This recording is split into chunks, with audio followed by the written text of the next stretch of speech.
Amazing day to all. This is Teacher Dan Rogayan, and welcome to another episode of our Let Review Drill. This is in preparation for November 2025 licensure examination for professional teachers and those who will be taking the March 2026 licensure examination for professional teachers. So let me first share my slide. So for today's video, we'll be focusing on purposive communication, particularly parts of speech. So again, we start with our goal, and our goal is to pass and even top the board licensure examination for professional teachers. At kayang-kaya natin yan, no? Future LPTs. Alright?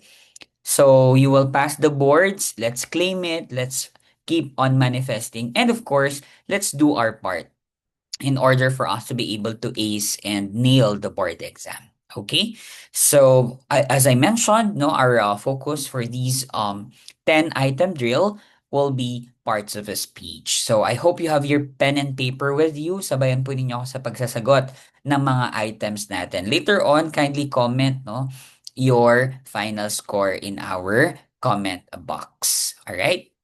So for our first item, which part of speech names a person, place, thing, or idea? A pronoun, B verb, C noun, D adjective. All right, so names a person, place, thing, or idea. Of course, this is noun. Letter C is the correct answer, noun. All right, so in Filipino, we call it pangalan. All right, and when we talk about noun, this is actually a word that names a person, place, thing, idea, or event. No examples. We have teacher, no, a type of a person, a type of a profession. School is a place, and of course, book, no, a name of a thing or an object. Okay. So basically, we have different types of nouns here. So you can see here the pronoun, the proper noun, which actually pertains to a specific person, place, thing, or idea. For example, Disneyland, no? So that's a proper noun. Zambales, which is a province, is a proper noun.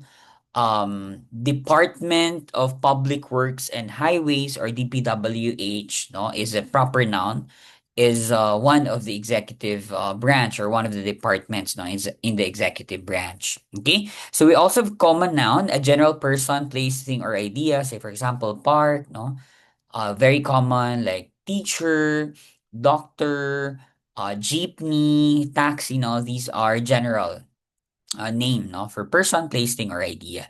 We also have singular noun, exactly one of a noun. Puppy, no, what's the plural? Puppies, no. And when we talk about plural noun, more than one of a noun. Flowers, what else? Planets, no, because we have 8 planets in the solar system. Dwarf planets, because we have 5 dwarf planets in the solar system.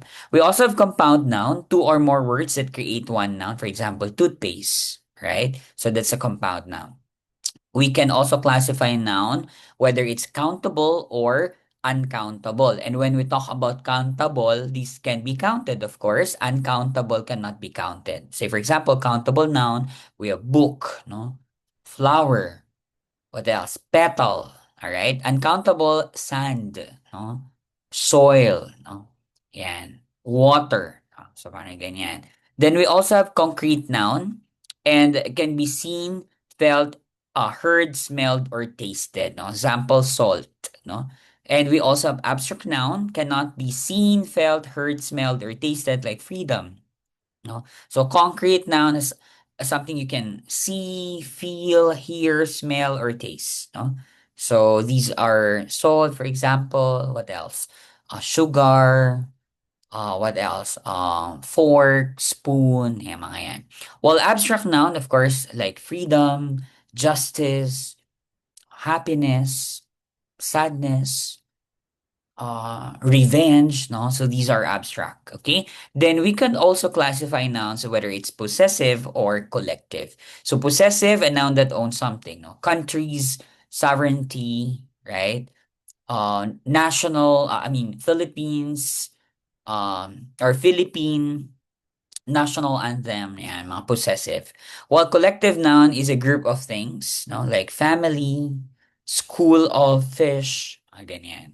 So may mga uh, group, no? It pertains to the group. So these are some of the nouns that you might encounter, no, in the board exam. Okay? Item number two, which word in the sentence is a verb? The children play in the park every afternoon. So which is the verb? Is it children? A. B, play, C, park, or letter D, afternoon. Of course, that is an action word, no? That is play, no? So the children play in the park every afternoon. So play here is a verb or an action word. In Filipino, we call verb as pandiwa, no? Pandiwa. All right. So when we talk about verb, a word that expresses an action, occurrence, or state of being. Say, for example, we have run in an action word, is, no, state of being, no, an example of a linking verb. Celebrate, no, another action word. Okay, for example, today, we celebrate, no, the legacies of our national heroes. Okay, so when we talk about types of verbs, no, we could classify verbs as action or stative verb, no. And when we talk about action verb, describes an action that someone can do or demonstrate. So, for example, we baked a carrot cake. Baking in itself can be demonstrated by somebody or someone. Stative verb describes a position or state. That's why stative. State or condition of being that you cannot see but exists anyway. Now, for example, you deserve a prize. So the verb deserve is an example of stative verb. We could also classify verb whether it's a regular or irregular verb. And when we talk about regular verb, only add D or ED in its past tense form. For example, we walked to the concert. Walk is the base form of the verb. Another example, we talked. What else? Dance, danced. Demonstrate, demonstrated. On the other hand, irregular verb changes form in the past tense. No? For example, I spoke to my neighbor. The base form or the present tense is a speak. Speak, spoke. Teach, taught. Diba? What else? Bring, brought. No, these are some examples of irregular verb. Verb can also be transitive or intransitive. Transitive verb expresses an action and is followed by a direct object. Oliver sends his love. So basically, that is a transitive verb. Now, it is followed by a direct object. While intransitive verb expresses an action, is not followed by a direct object, but may be followed by a phrase. For example, we sat on the stone wall. All right. So sat is an example here of an intransitive verb. Verb can also be linking or auxiliary. Linking verb connects the subject to details about the subject. All right.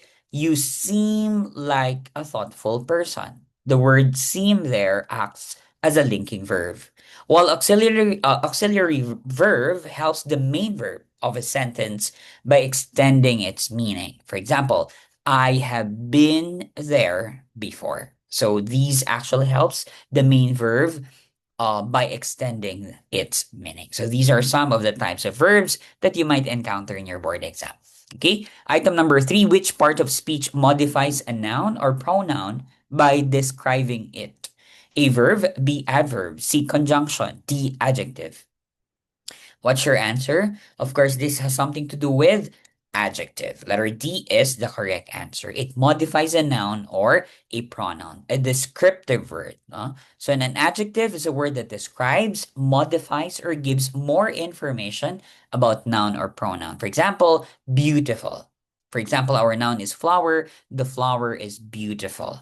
Books, there are three books, right?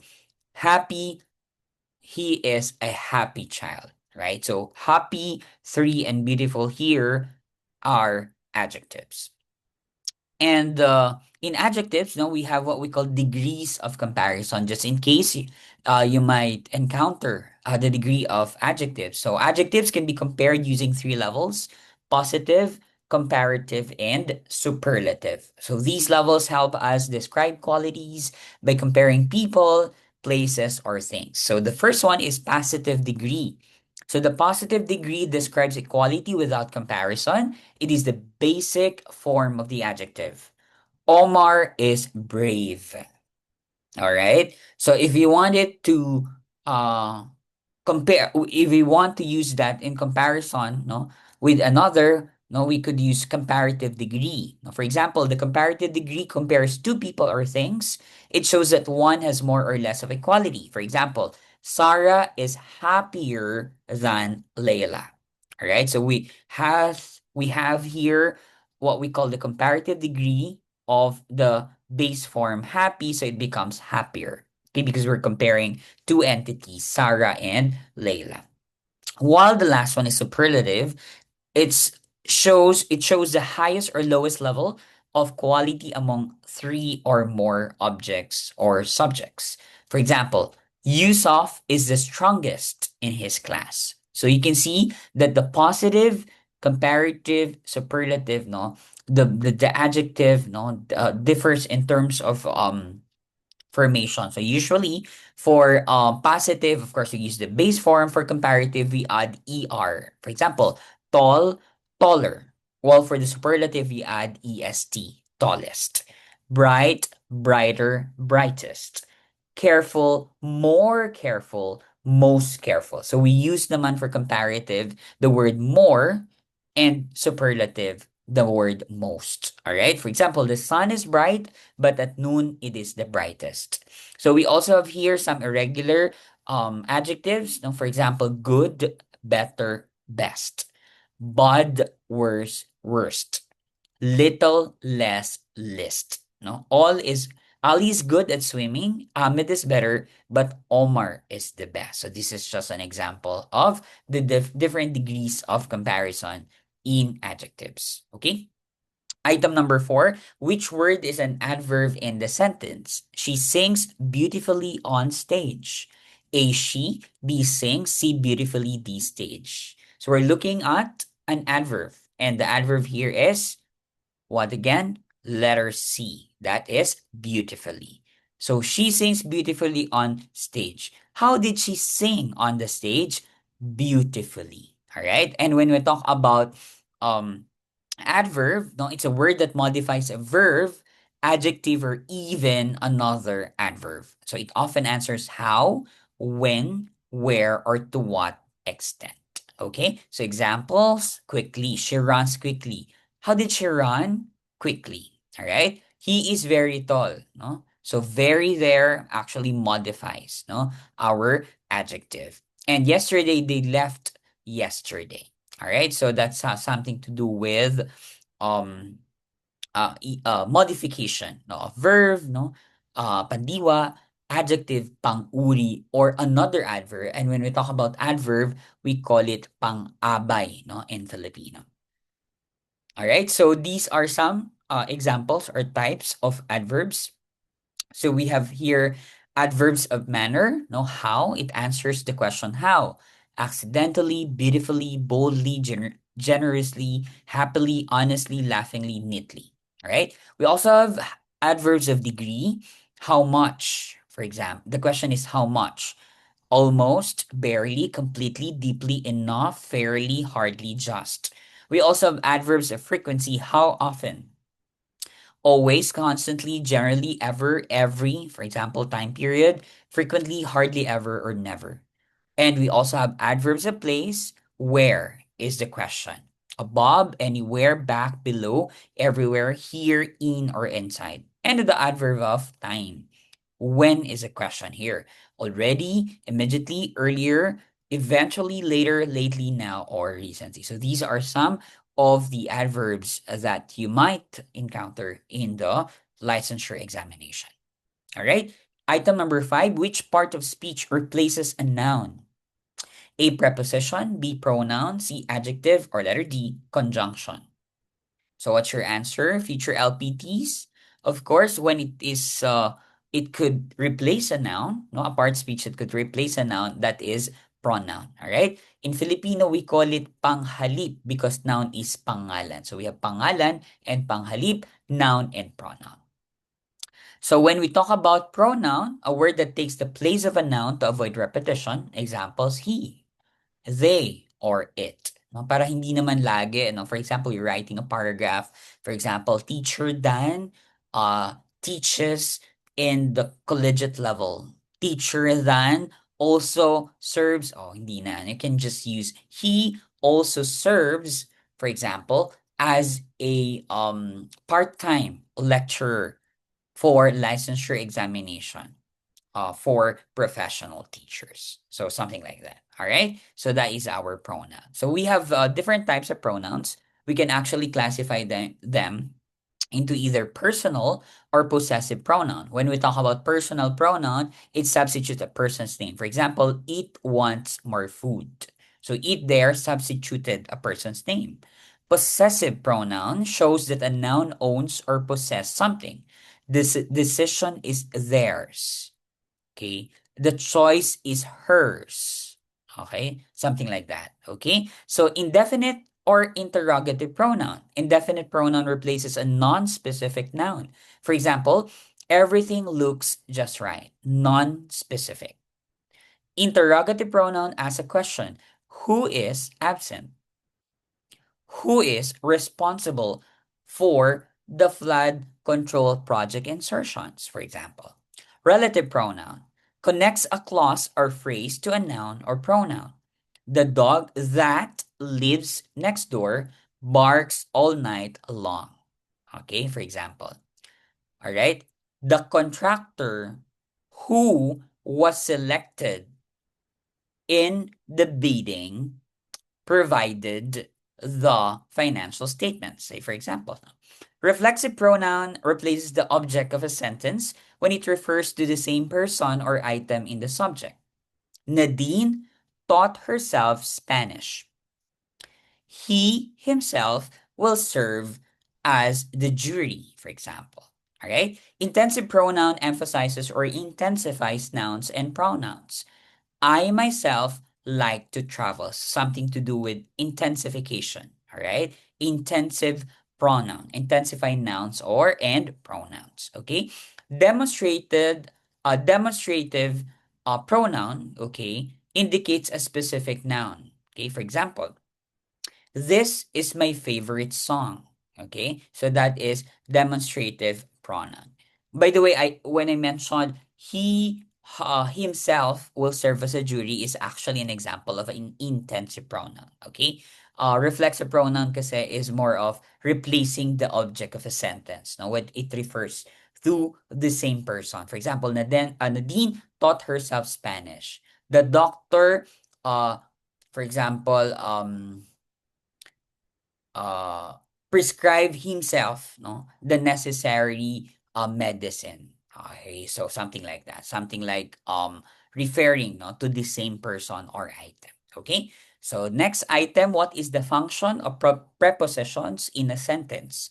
A, show action. B, connect clauses. C, show relationship between a noun, pronoun, and another word. Or letter D, express strong emotion. So we're looking at the function of preposition.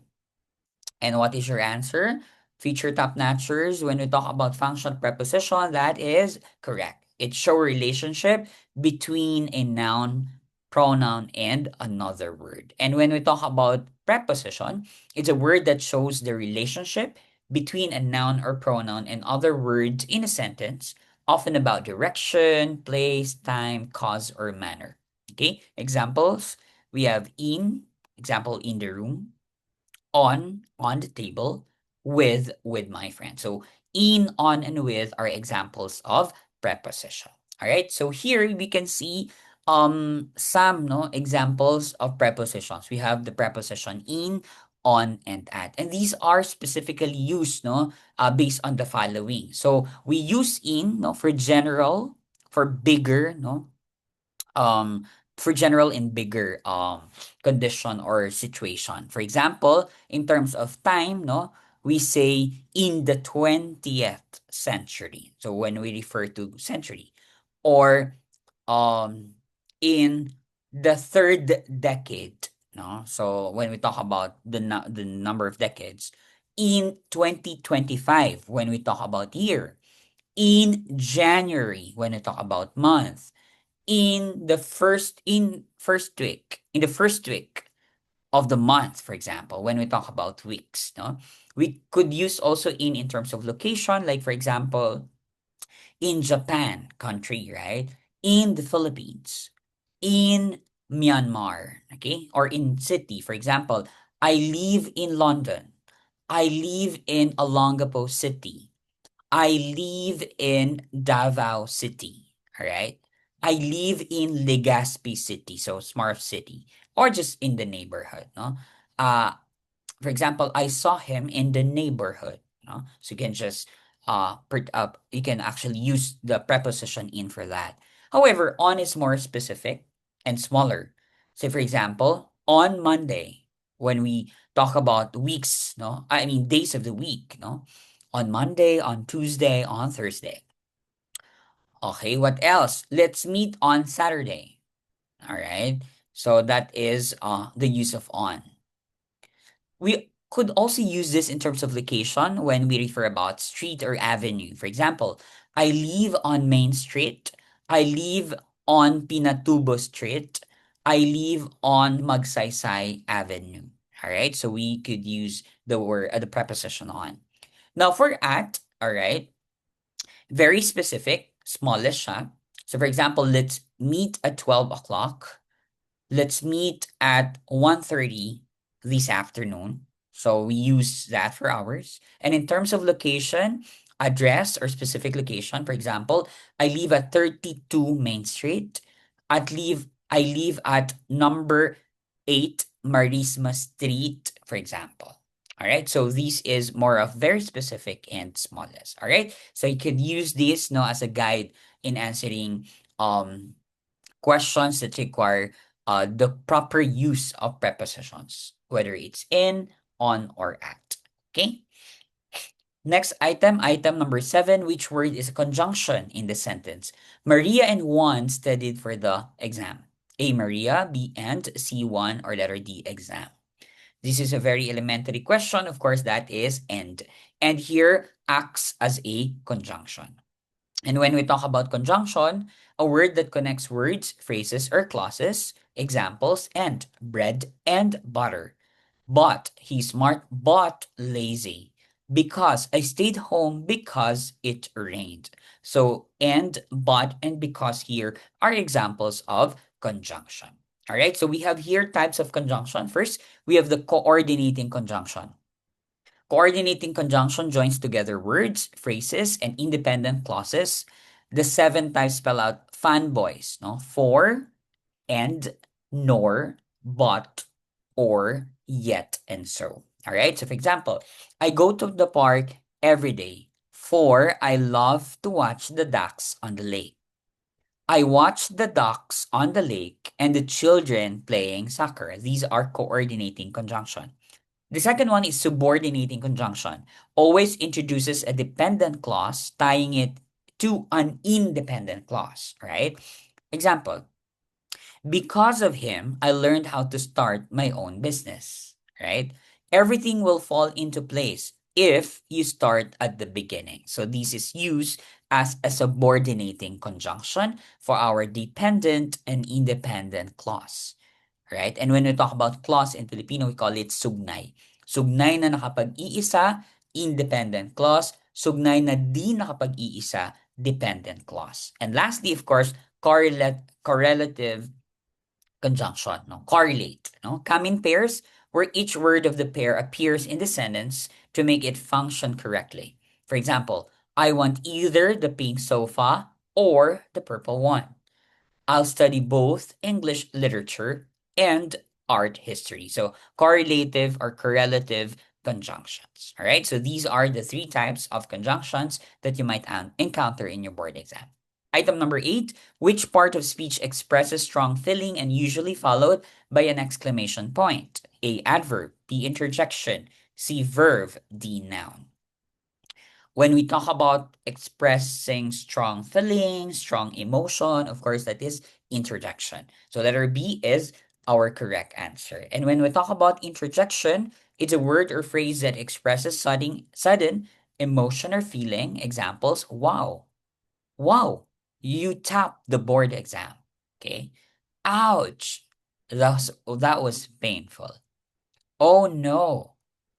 Few days to go before the board exam. All right. So these are some interjection, no, that could be used, no, when you want to express strong emotion. Item number 9, identify the pronoun in this sentence. They are going to the library together. A, they, B, library, C, going, or letter D, together. So what's your answer here?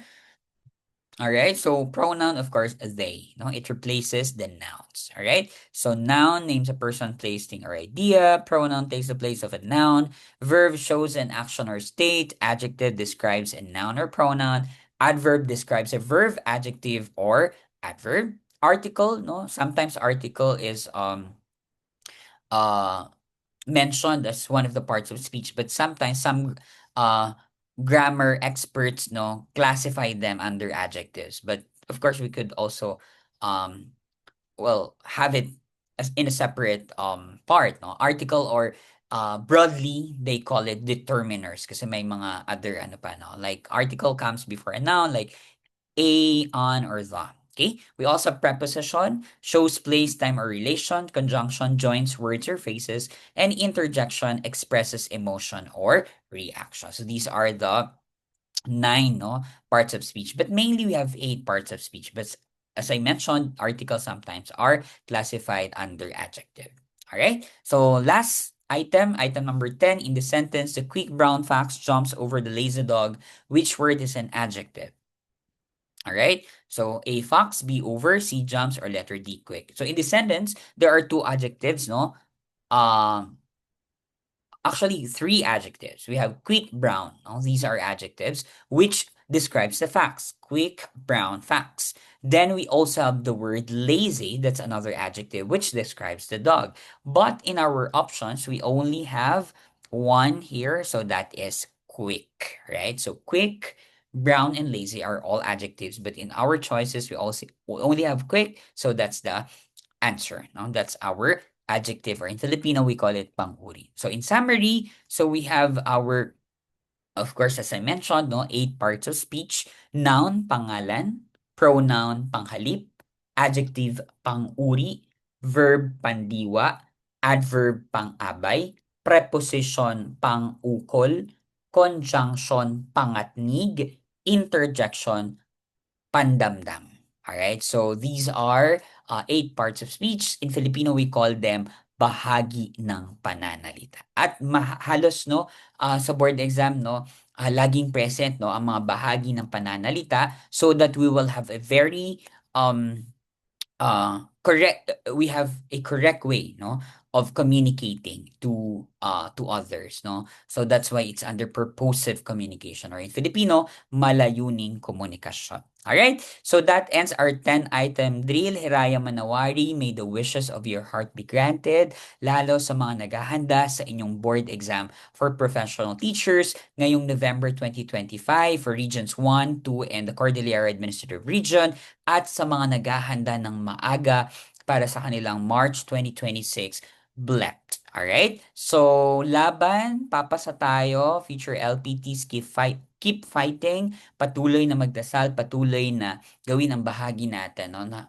paghahanda para sa ating board exam. Alright? So, for more test drills, you can actually follow our Facebook page, Sir Dan Rogayan. And for those who are interested to enroll in our science majorship online review, enrollment is ongoing. Just PM po the page, Sir Dan Rogayan. So we will be starting this October 2025 until March 2026. All right? So don't forget to subscribe in our YouTube channel para sa ating mga upcoming videos, lalo po at tutulungan po natin yung ating mga November 2025 takers na patuloy na ma-reacquaint yung ating mga concepts na medyo na dahil na-delay, sana hindi rin ma-delay no ang inyong pag-recall ng ating mga concepts. Okay? So once again, this is Teacher Dan Rogayan. Marami pong salamat and till our next video.